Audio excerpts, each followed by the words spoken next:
Yasir Nenama melanjutkan informasi di Kompas Petang, Saudara. Polda Metro Jaya membenarkan telah menghentikan perkara dua tersangka kasus fitnah ijazah Jokowi, yakni Egy Sujana dan Damai Hari Lubis. Menurut Kabid Humas Polda Metro Jaya, Kombes Budi Hermanto, penerbitan SP3 perkara Egy dan Damai Lubis berdasarkan hasil gelar perkara khusus untuk keadilan restoratif. Budi menambahkan, gelar perkara khusus tersebut dilakukan setelah adanya permohonan dari para pelapor dan tersangka, serta mempertimbangkan terpenuhinya syarat keadilan restoratif sesuai dengan ketentuan yang berlaku. Sementara itu, Saudara, dari akun media sosial @KSM Putra Timur, beredar video kuasa hukum Egy Sujana mengucapkan terima kasih atas diterbitkannya SP3 bagi Egy dan juga Damai Lubis. Kepada Kompas TV, Saudara, Kabid Humas Polda Metro Jaya membenarkan telah menerbitkan surat perintah penghentian penyidikan terhadap dua tersangka, yaitu Saudara ES dan juga DHL dalam penanganan perkara dugaan fitnah, pencemaran nama baik dan penghasutan. SP3 diterbitkan berdasarkan hasil gelar perkara khusus untuk keadilan restoratif. Untuk tersangka yang tidak dihentikan perkaranya, penyidikan tetap dilanjutkan. Ngurus SP3. Oh, bisa dijelaskan nanti? Ya, ini hari ini alhamdulillah saya mendapatkan SP3 Bang Egy. Alhamdulillah. Biar dihujat, biar dipandang seperti apa. Merespons dihentikannya kasus ijazah untuk Egy Sujana dan Damai Hari Lubis, relawan Jokowi atau Rejo menyatakan penerbitan SP3 tersebut dikeluarkan Kapolda Metro Jaya tanggal 15 Januari atau hari Kamis kemarin.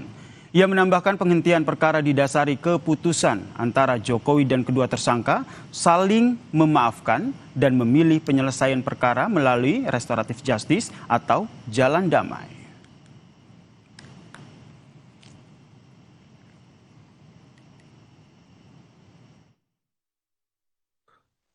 Kami dengan penuh rasa syukur menyampaikan apresiasi yang setinggi-tingginya atas diterbitkannya SP3 oleh Kapolda Metro Jaya terhadap Bapak Egy Sujana dan Bapak Damai Hari Lubis melalui mekanisme restoratif justice pada tanggal 15 Januari 2026.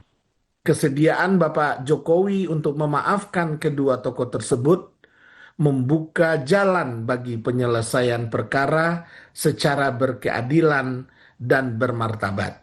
Kami juga menyampaikan apresiasi yang tinggi kepada Bapak Egy Sujana dan Bapak Damai Hari Lubis atas keberanian dan ketulusan hati untuk mengambil langkah silaturahmi dan menyampaikan permohonan maaf.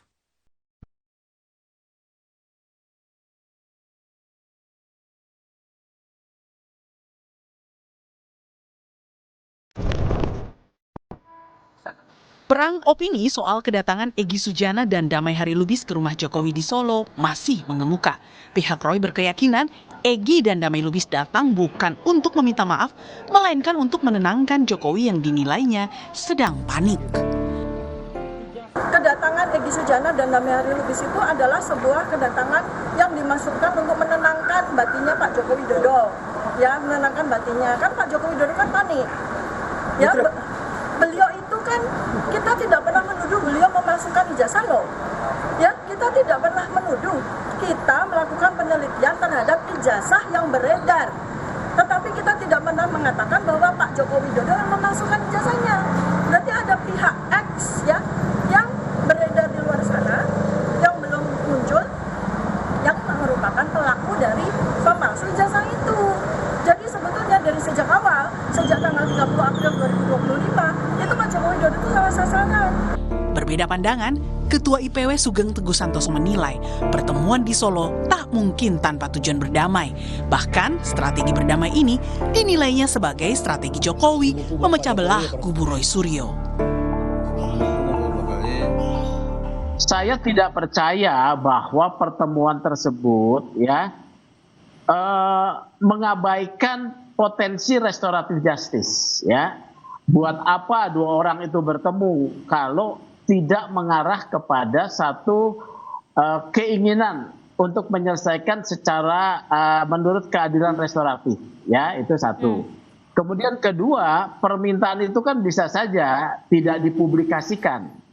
Memang benar yang disampaikan, saya setuju dengan Bang Refli, ini adalah satu strategi untuk memecah kelompok ini ya.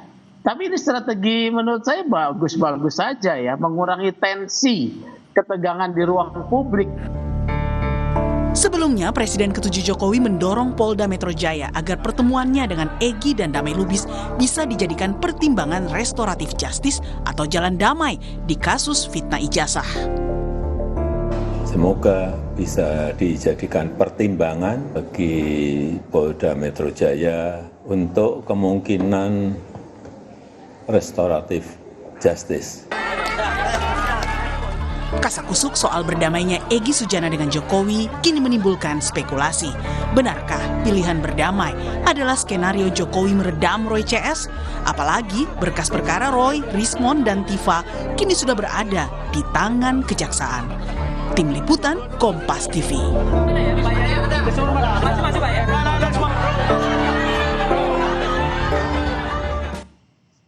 Kapolda Metro Jaya resmi menghentikan perkara ijazah untuk 2 tersangka, yakni Egy Sujana dan Damai Hari Lubis. Benarkah penghentian kasus kedua tersangka ini karena ada campur tangan Joko Widodo? Dan apakah ini upaya ataupun sebagai skenario memecah belah kubu Roy CS? Kita bahas bersama dengan kuasa hukum Roy CS, Ahmad Kozinuddin, dan Ketua Umum Kami Jokowi, Rasman Nasution, yang telah bergabung bersama kami di Kompas Petang. Selamat petang semuanya.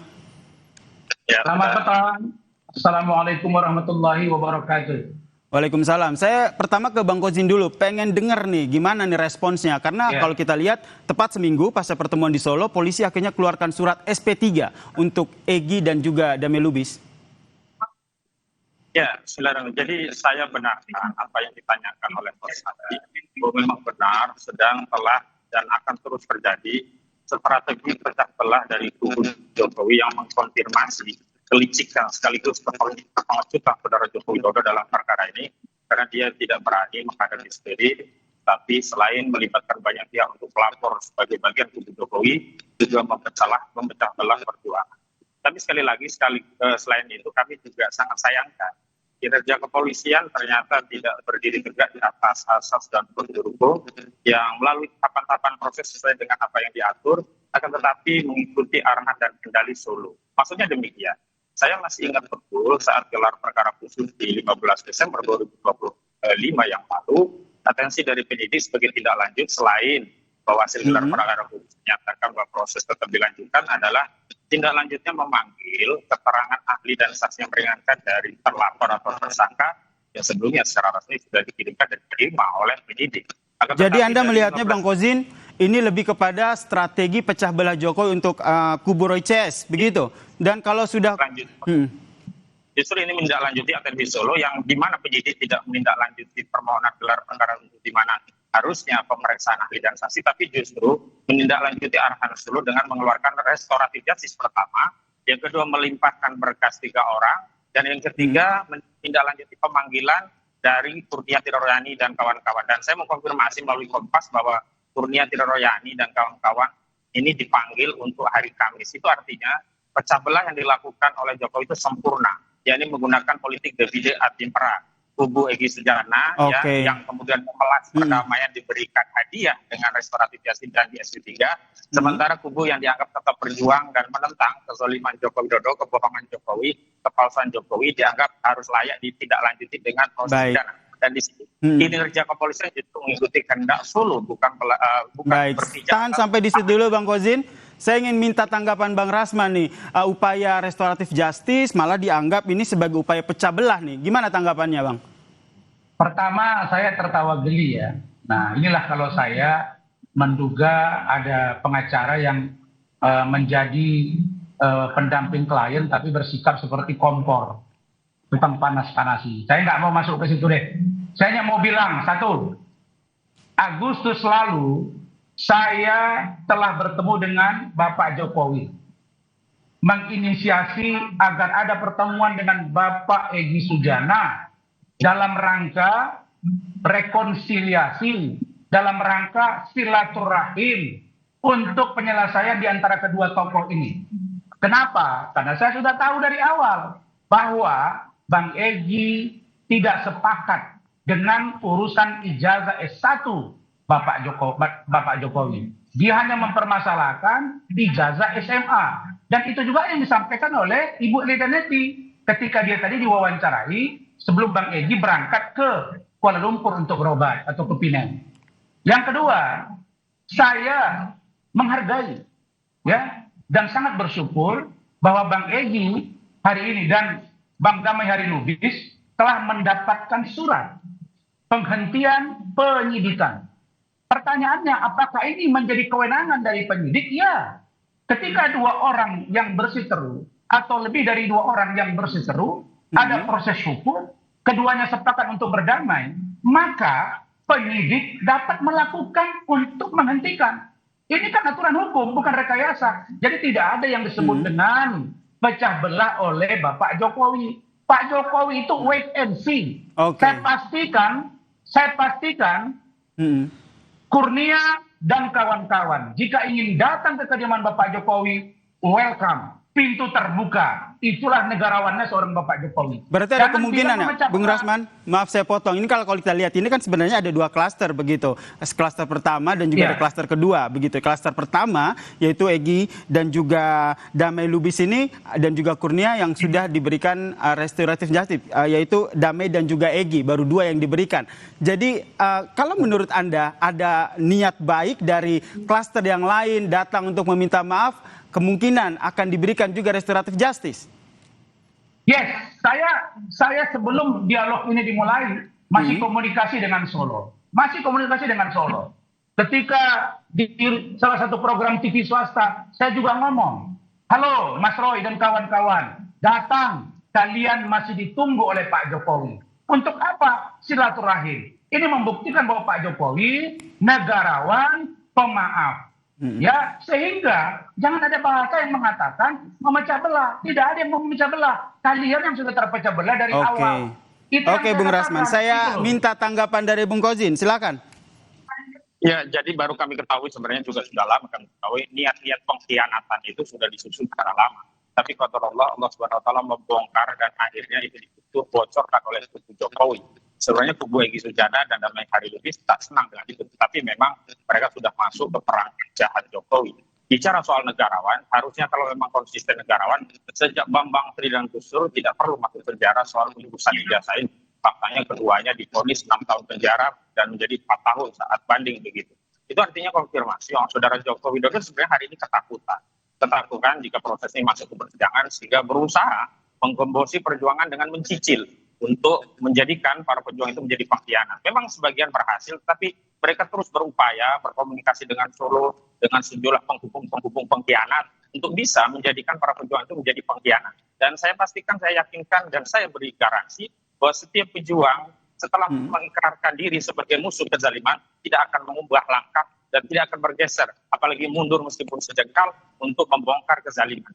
Jadi saya kira simpan saja tawaran-tawaran pengkhianatan itu, karena sekali lagi semakin tawaran itu ditawarkan, semakin mengkonfirmasi memang strategi belah itu, strategi pecah belah itu bukan hanya sedang, tapi akan terus dimainkan oleh kubu Jokowi. Dan lagi-lagi persoalannya sebenarnya Egy Sujana juga tidak jujur. Saya orang yang pertama menarik Egy Sujana untuk mendampingi Pak Bang Tri di kasus ijazah palsu. Dan saat itu yang dipersoalkan juga soal S1 UGM. Tapi lagi-lagi memang mental pemberani itu diuji dengan ujian kehidupan.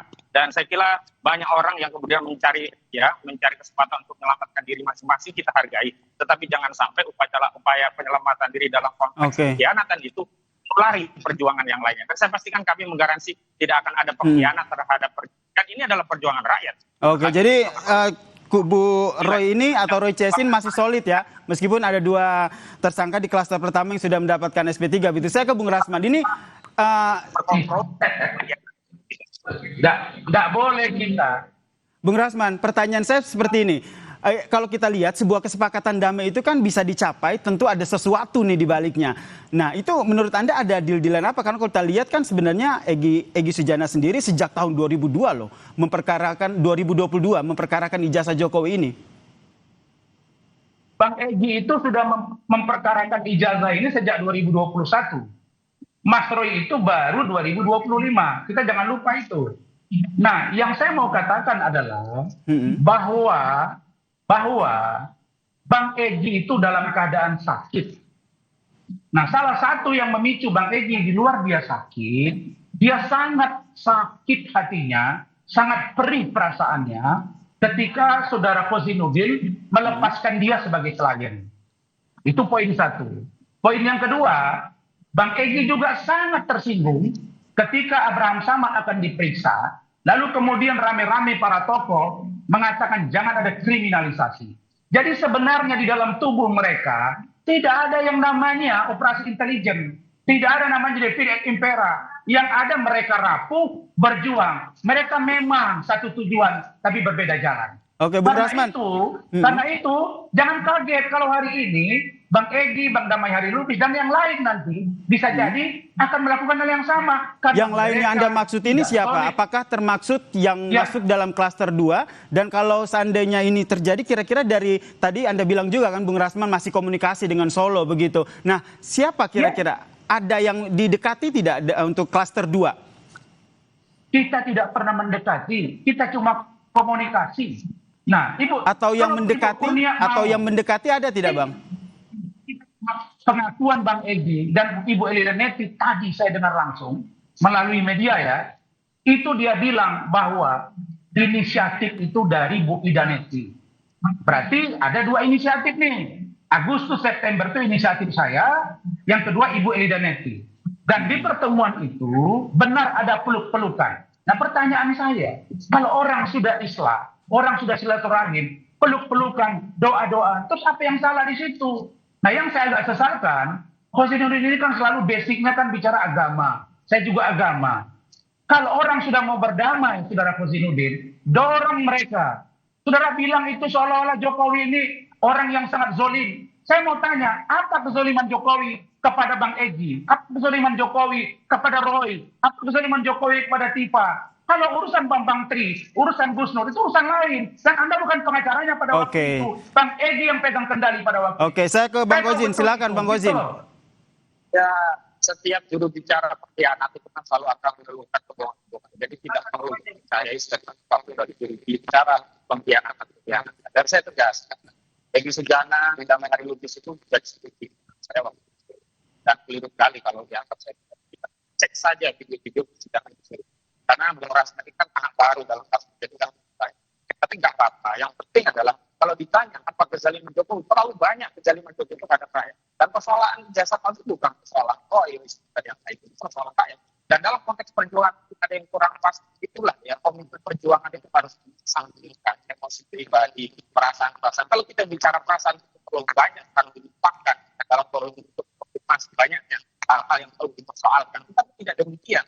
Kalau seorang berbuat tidak kemudian datang ke tubuh orang yang berbuat dolim hanya untuk pamrih perdamaian, hanya untuk pakai keselamatan sendiri-sendiri dengan pada saat yang bersama membiarkan ya orang-orang lainnya ya dibiarkan dalam perjuangan bahkan melakukan pemecatan terhadap orang yang ini saya pikir Bung Rasman tidak punya legitimasi apapun. Bung Kozin, izin saya potong audionya nampak Bang Kozin. Bung Kozin, izin saya potong ya. Ini karena audio Anda nampaknya kurang jelas, begitu mohon diperbaiki dulu. Bisa diperbaiki terlebih dahulu. Saya sembari menunggu perbaikan audio dari Bung Kozin, saya ke Bung Rasman. Bung Rasman, jadi menurut Anda masih ada kemungkinan, begitu ini yang pengen saya tegaskan gitu. Berarti memang tidak ada deal-dealan tertentu ya saat adanya restoratif justice untuk Egy dan juga Damai ya? Saya pastikan 1000% tidak ada deal-dealan. Tidak ada yang namanya transaksional. Apakah 100 miliar, apakah triliunan, tidak ada. Nah, kalau Kozinudin bilang bahwa saya tidak punya legal standing atau apa, saya kira keliru. Saya ini pengacara Bang Egy sebenarnya. Ya, begitu dia komunikasi dengan saya dari Inggris, saya sudah ditunjuk menjadi kuasa hukum. Dan Ibu Ely Reneti tahu. Tetapi karena banyak kelompok-kelompok yang tidak senang kalau saya membawa Bang Egy, maka akhirnya saya sepakat dengan Bang Egy. Udah Bang, kami lepas saya dengan Bang Riki Sitohang, Bu Ida Leti lanjut. Dan itu sebenarnya Bu Ida ini meneruskan pengkhianatan yang terselubung yang selama ini tidak terpublikasi di publik. Saya pikir begitu. Saya tidak itu sendiri. Terima kasih. Saya tidak memahami. Paham ya? Dengerin ya. Strategi pecah belah itu dilakukan oleh Jokowi melalui perantaraan Rasman, dan saya berbahagia Dengar. semua menjadi Dengar ya. begitu. Dengar ya. Dengerin ya. Rakyat melihat dengerin baik-baik ya. juga ternyata punya peran dalam pecah belah ini. Begini dan ya. Secara terbuka tanpa malu gini ya. Pendukung dari Solo. Itulah kualitas itulah Anda yang salah menilai. Oke, kita tenangkan dulu. Kita kasih kesempatan masing-masing. Saya ke Bang Kozin dulu. Bang Kozin, pertanyaan saya gini, dengan dihentikannya kasus ijazah Egy dan juga Damai Lubis ini, bagaimana kelanjutan perjuangan Anda bersama dengan Roy CS?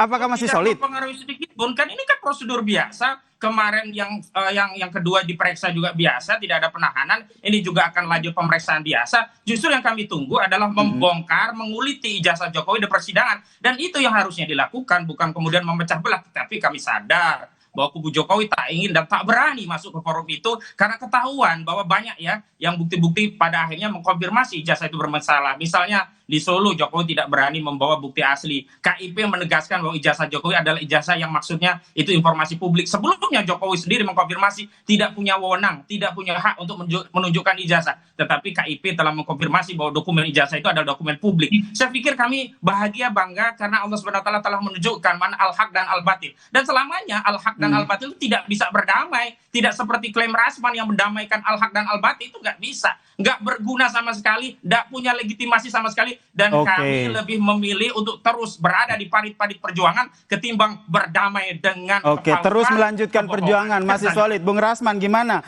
Apakah ini benar nih Jokowinya panik? Sudahlah, tidak usah kita bicara adat yang hak dan yang batil. Saya mau kasih tahu, kapan putusan pengadilan bahwa Pak Jokowi itu berlaku zolim, berlaku batil. Dengarin ya, dengarin dulu saya ngomong dong. Saya ngomong dulu, bisa nggak nih saya ngomong dulu? Nggak punya kemampuan kau. Bang Kozin, izin kita kasih kesempatan dulu ke Bung Rasman. Ada bertanya dikasih saya bisa ngomong nggak saya? Oke, Bung Kozin, tahan dulu ya. Kita kasih kesempatan dulu ke Bung Rasman. Gini. Inilah kalau orang baru belajar masuk TV. Inilah belajar kalau orang belajar masuk TV. Baik, saya tengahi dulu, Bung Kozin, Bung Rasman. Bung Kozin, Bung Rasman. Oke, tenang dulu.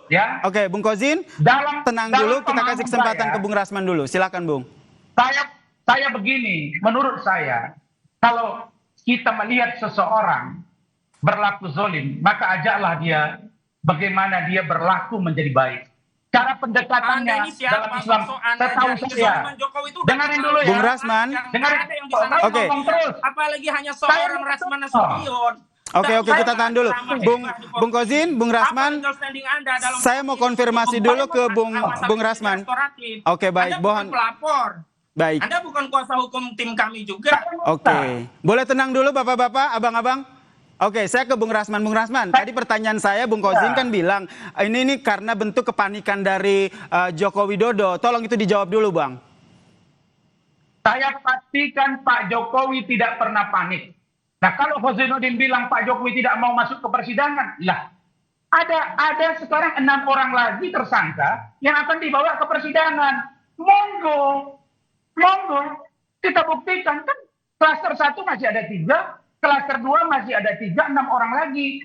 Emang siapa yang takut? Anda tidak perlu kemudian mengajak yang lainnya untuk ikut berkhianat sebagaimana yang sudah dikomunikasikan ada hubungan dengan Solo. Jadi menjadi jelas ada juru bicara pengkhianatan dalam perjuangan ini dan kami. Saya ke Bung Rasman, mohon tenang. Saya ke Bung Kozin. Bung Kozin, saya ingin konfirmasi, emang ada kekhawatiran dari kubu Roy ini akan ada yang berkhianat lagi?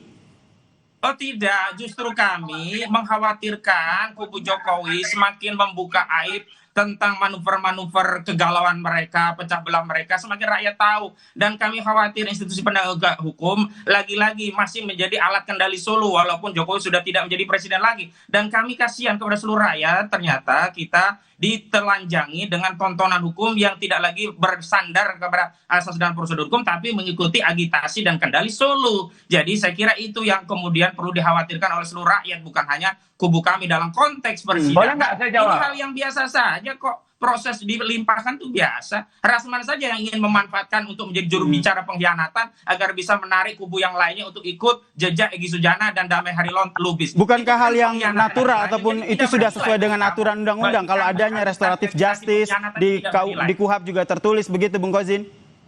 Iya, tidak penting lagi juga masalah KUHAP yang baru, apalagi akan sangat menguntungkan klien kami karena pasal-pasalnya tentu akan dikenakan pasal yang lebih menguntungkan bagi tersangka. Itu kan biasa saja dan tentu menjadi tidak biasa karena hal ini diglorifikasi oleh kubu Jokowi untuk merealisir tujuan politik pecah belahnya kubu Jokowi dari Solo, dan termasuk Rasman ada di antara kubu pecah belah itu. Begitu menurut kami. Baik, terakhir ke Bung Rasman, mau saya konfirmasi lagi nih, apakah penghentian penyidikan dua tersangka kasus ijazah, Egy dan juga Damai ini ada cawe-cawe Jokowi? Sangat tidak ada. Justru kami sebenarnya ketika tampil di salah satu program TV Selasa lalu, kita sebetulnya teman-teman itu sudah pada kurang nyaman. Kenapa ada bahasa-bahasa sebutan Firaun, ada bahasa-bahasa Nabi Musa, dan lain-lain dengan membawa Al-Quran. Kita sebetulnya diskusi, apakah ini akan terus apa tidak? Karena masih ada lecumanan pelapor. Tapi besoknya, begitu Pak Jokowi tampil, disinilah kenegarawan dia. Apa dia bilang Pak Jokowi? Saya menghargai silaturahim Bapak Profesor Egy Sujana dan Bapak Damai Hari Lubis, beserta pengacaranya Ibu Edi Daneti. Saya meminta mempertimbangkan untuk lakukan restoratif justice oleh kepolisian. Clear sampai di situ. Jadi saya hanya mau bilang, kalian Kozinuddin, rapatlah kalian, koreksilah tim kalian, solidkan supaya jangan kalian tuduh orang besok memecah belah. Kalian ini sekarang sudah tidak solid lagi. Baik. Kalian sudah begini saja sudah digoyah. Bung Kozin, Bung Rasman, Bung Rasman, mohon maaf sekali karena waktu kita yang terbatas, saya harus menutup diskusi kita kali ini. Tenangkan diri kalian, koreksi diri kalian. Bung Rasman, Bung Kozin. Baik. Terima kasih banyak karena waktu kita terbatas, kita harus menyudahi diskusi kita ini. Nanti kita lanjutkan di waktu lainnya di Kompas Petang. Terima kasih Bung Ahmad Kozinuddin dan juga Bung Rasman Nasution telah berbagi perspektif dan informasinya di Kompas Petang. Salam sehat semuanya. Salam sehat. Usai jeda di Kompas Petang, saudara, kami hadirkan informasi sejumlah negara NATO mengirimkan pasukan ke Greenland untuk mengikuti latihan bersama dengan Denmark. Usai ancaman Presiden Amerika Serikat Donald Trump yang ingin menguasai Greenland.